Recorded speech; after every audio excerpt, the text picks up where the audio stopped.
you to understand the magnitude of the moment.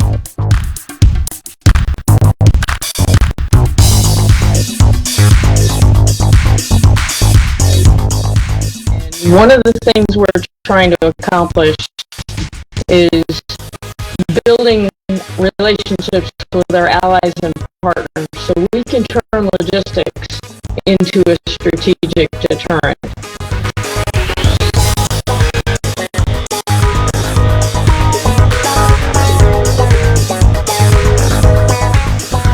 And I hope you will join me, along with many other amazing people from around the world, to hear about a range of topics. And I hope to share with you a little bit more about the Indo-Pacific, the most consequential region of this country.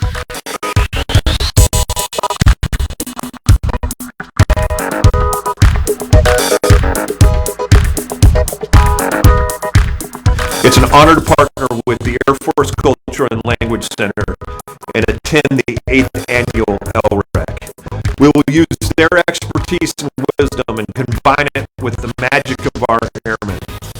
The result will be a unified force, along with our partners and allies, out there doing good for the world, doing good for the nation, and doing good for the joint team. I look forward to seeing you there.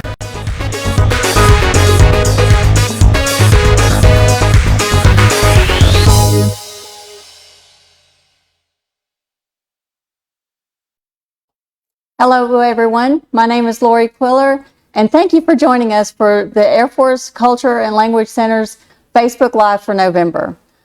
You just saw a short preview of the 8th Annual Air University Language, Regional Expertise, and Cultures Symposium that will be here in person at Maxwell Air Force Base the 15th and 17th of November. And it's hosted by the Air Force Culture and Language Center. So joining me here in the studio this afternoon is Air Force Culture and Language Center's Director Howard Ward. Mr. Ward, thank you so much for joining me today. Lori, it's always a pleasure, and since you do such a great job of introducing me, let me boomerang this one right back at you. And ladies and gentlemen, recent inductee into the Public Relations Society of America's College of Fellows, top 3%? Yes, sir. Amongst your profession. Thank you Congratulations, so much, Lori, and I'm honored to be here and have a conversation with you today. Thank you, sir. So, turning it back to you. Okay. Let's talk LREC. Why should, and for our viewers who are unfamiliar with the term LREC or just don't know, what does LREC stand for and what does it mean? Sure. LREC is our abbreviation for Language, Regional Expertise, and Culture. And it's important because every facet of national security, from the strategic to the tactical, revolves around people. So whether it's countries that we need to be able to operate effectively with, or whether it's countries that we need to understand in order to defeat their strategies, language, region, and culture is the common denominator. Lord, you know I love storytelling out there. Can I share an illustration that Absolutely. I think really brings the role of language and culture home in the implementation of strategy? Absolutely. Okay, thank you for indulging me for a moment. You know I'm a big fan of the show Shark Tank. Love that show. It's so highly instructive, rewards hard work and innovation and watching how people pitch, ideas. And I always enjoy it when someone is pitching a garment business on there, and Damon John is one of the sharks. Damon John has done everything, been there, done that, got all the t-shirts when it comes to clothing and manufacturing, and every shark with a clothing business wants to get Damon John as their investor, to be their shark. Now, when they hand out samples for all the sharks to look at, while everybody else is feeling of the fabric, they're looking at the prints and the colors, Damon John is going to be over there just pulling and tugging at the seams. Now and it's interesting. It caught my eye the first time I ever saw him do that. And invariably, the first remark that he's going to make about that garment is about the stitching. And he'll say, "This is good quality stitching. This is a good garment." And when you think about it, it's highly instructive for what we do in language and culture. The stitching is what gives the different parts of a garment utility. My branded AFCLC sweater here, it has sleeves, it has cuffs, it has a collar, there's the body of it, there's this zipper. All of these individual parts, there's no utility until they are stitched together. It's the stitching that gives this garment utility. The same thing when we're trying to work with partners and allies. If all we can do is be equal to the sum of the parts, it's not going to be enough to win and to implement our strategy of integrated deterrence. It's culture and language that will allow us to work as one seamless team, where the sum of the parts, we transcends that. The whole is greater than the sum of the parts. That's what language, region, and culture means to national defense in the implementation of strategy. Makes me remember that the theme this year is integrated by design. Absolutely. Integration is something that can't be assumed. It has to be by design. And that theme echoes the words of our former Air Force Chief of Staff and now Chairman of the Joint Chief of Staff, General C.Q. Brown Jr., who threw that out as a challenge to us of how do we do force development efforts so that all of our airmen working together with our partners and allies is something that's second nature, that when we work with them, we're producing something greater than the sum of the parts. Judging by the video that we previewed at the top of the hour, you're going to have some pretty amazing speakers lined up. Oh, boy, our featured speaker lineup is for the ages this year. It's absolutely killer. And I'm grateful to all 5 of these senior leaders and distinguished academics for being willing to share their time with us and talk about this important topic. On Wednesday morning, to kick us off, we have Chief Master Sergeant Wendell Snyder, who just finished a tour as the Senior Enlisted Leader of U.S. Forces Japan, and he has got an incredible, relevant, on-point message to share with us about the importance of partner interoperability when it comes to our key ally in Indo-PACOM, Japan. Moving into Wednesday afternoon, we have an incredible opportunity. Major General retired U.S. Army Suzanne Veras alum, who's now the president of the East-West Center in Honolulu.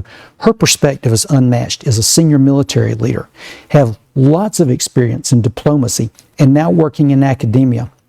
The message that she is going to share with us about the role of language and culture, particularly with an Indo-PACOM focus, is one for the ages you're not going to want to miss.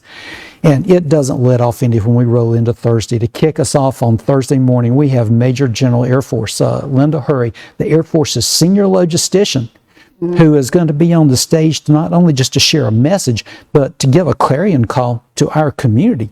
She needs our help in her job of building the global supply chains that are going to underwrite all of our strategies. There's a role for culture and language to play in the establishment of global supply chains. She needs our help. We look forward to hearing that message and how we can roll up our sleeves and get busy. And in the afternoon, it doesn't let up any from that. We have Dr. Montgomery McFate, academic at the Naval War College, and this is a distinguished academic who's seen and done it all when it comes to partner interoperability and the role of language and culture. Dr. McFate was heavily involved in helping us come to grips with culture and language and how that impacted our strategies to break insurgencies in Iraq and Afghanistan many years ago, and taking those lessons and those experience and juxtaposing them forward now into the sets that we're looking at over the next decade out there. You're not going to want to miss the reasoned, sage voice of Dr. McFate helping guide our community.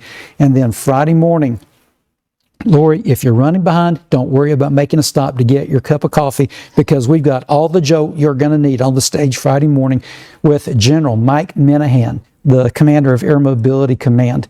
First time we've had a 4-star on our stage as a featured speaker. We're so excited. General Minahan is fresh from his exercise, Mobility Guardian, where he got a chance to see some of our LEAP scholars in action and to really see the role that culture and language plays. And he's going to be on our stage to give us a message, and as all 4-stars do, have a to-do list for our community of how we need to help him with global air mobility going forward. You know, in addition to our featured speakers, 80 breakouts along the way. So there's lots to learn, lots to see and do at our symposium. Sounds like everyone's going to be a little bit busy. Yes, we are. Taking notes Yes. and making sure that all the information gets back to their home base too. But what about LEAP scholars? Are there going to be topics set aside just for them? Absolutely. LEAP scholars can expect 3 things. They can expect knowledge, they can expect breadth, and they can expect networking. Particularly to them as students of language, we're going to have lots of breakout sessions dedicated to learning foreign language. They're going to pick up a lot of things there that will help them to grow their skills and be even better. But the language skills, That's only a part of it. The broadening that they'll get from the regional expertise and cultural presentations is going to help make them so much more effective by being able to speak to so many more different nuanced areas of the target nations that they'll be called on to work with. And then from networking, the folks that are on the cutting edge of the language, region, and culture community are going to be here. They'll be able to grow their networks so that when they're called for utilization, there's a network of experts for them to reach out and consult with. When they're looking for growth and progression in their career and certain opportunities, they're going to have those folks in their contact list that they can reach out to. Such a wonderful opportunity for LEAP scholars to get together. Indeed. What about other attendees that will be here? What do you have in store for them? Oh, yes. What everybody can expect is the minute you come through the gate is a highly energized Air Force Culture and Language Center family that's going to be working really, really hard to honor your choice to attend. We know you didn't have to. You came here to take a chance, and we're going to reward that with an event that's executed at an incredibly high level of professional standards. From the moment you get here, you'll see people and you'll see signs pointing you every step of the way to get to the event venue. And a big shout out to our boss, General Freeman at the Air War College, for letting us use his facilities for the symposium. Besides the featured speakers and the breakouts, there's going to be an icebreaker on Wednesday night that everybody is going to show up to. It's business card central. I'm not sure what flies around the most. Great ideas for how to work together or business cards so you can continue networking once the symposium ends. You're also going to get a special tab on our AFCLC mobile app that's going to be going live here within the next couple of days. Oh, nice. As a matter of fact, yes. Out there, and on that tab, you'll be able to find our daily schedule. You'll be able to find updated information. You'll even get walking directions from one venue to the other, so you won't get lost. When you're coming out of one venue, you want to grab something from the snack bar, then get onto another presentation out there. You'll get walking directions to all the rooms so you can get there. We've worked really, really hard to try to honor the choice to be here. Very nice, sir. And with more than 80 topics and presentations lined up, I'm curious, which ones are you excited about? You know, Lori, I shouldn't show favoritism, but I tell you, there are two that I'm going to be in straight up fanboy mode over. The first, Air Commodore Akambua from Nigeria. Now, U.S. Air Force, we have some thoughts of our own about how to do force development to achieve interoperability and to understand adversaries. But he's going to be speaking to us about interoperability in West African operations. There's definitely something to be learned to listen to somebody at the flag officer level from another country talk about interoperability and how they do it. I'm really interested to hear from their perspective how interoperability gets done.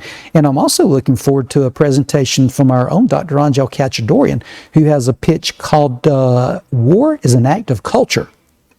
It's an intriguing title. I've had a little bit of a peek under the tent, and if I start talking about it, it's going to be a spoiler. But those are two in particular that I plan to just park in a seat and just be straight up fanboy mode. Well, speaking of spoilers, and we know that you love to give a spoiler every once in a while, so do you have anything up your sleeve that you might want to share with us today? Lori, besides my arms, there's always something up my sleeve. And well, I'm not sure this one is one that's up our sleeves. I think that because the cat is out of the bag. The cat is out of the bag today. Yesterday, Governor Ivey, the governor of Alabama, recently signed a proclamation that declared November is Language, Regional Expertise, and Culture Month in Alabama. And the declaration goes through a really nice list of all the contributions of Air University, the Air War College, and the Air Force Culture and Language Center, and the different things that we do through education to support partner interoperability and adversary understanding. So with the endorsement of our governor as part of the backdrop and the importance that the Department of Defense has put on language and culture as a part of strategy, what an incredible backdrop for as of this morning, 440 registrants from all across the United States and 8 countries. 8 countries. They are coming here. And when they come here and see that, there will be no doubt that the heartbeat of language, region, and culture education in the Department of Defense is right here in Montgomery, Alabama at Air University. There's definitely something for everyone, that's for sure. Indeed. And for our audience today, I know that they're already as excited as we are, but before we close, sir, do you have any final thoughts that you'd like to leave with them? Well, I'll leave my favorite words in the English language, and that's thank you specifically to the AFCLC family for all the work that they've put into the planning and execution of this symposium. I couldn't ask for better teammates that share a vision of high professional standards and throw everything that they have into their work every single day.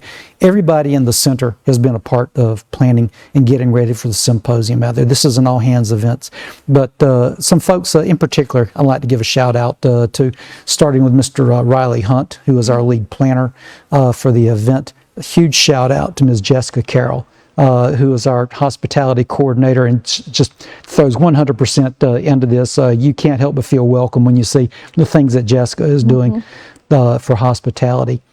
Dr. Jessica Jordan is our faculty lead for putting the speaker lineup together and working the schedule to make sure that all the seams flow very nicely and there's a connectedness to the agenda.